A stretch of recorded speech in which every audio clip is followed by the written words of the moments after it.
同胞，因为武汉这个事情，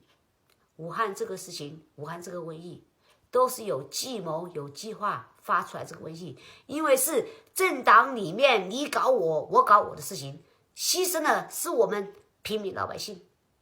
我的家人，我的父母在家等死，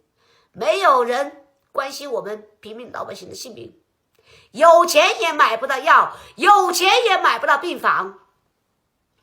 然后香港同胞，你们独立我支持，台湾独立我也支持，西藏、香港独立都支持，摆脱共产党的邪恶手爪，腐败的政权，邪恶的社会，没有一个人可以自由发声，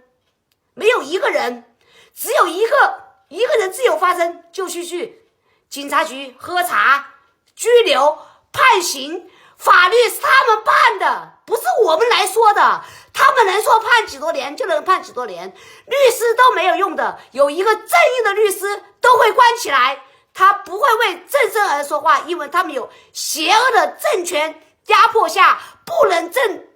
的说话。我要告诉你们，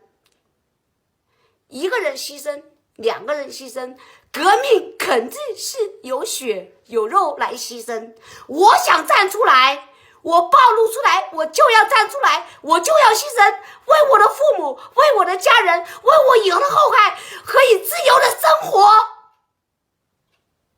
我发声，我也很危险，我也知道，但是我已经受不了了。满院子的人在医院里面，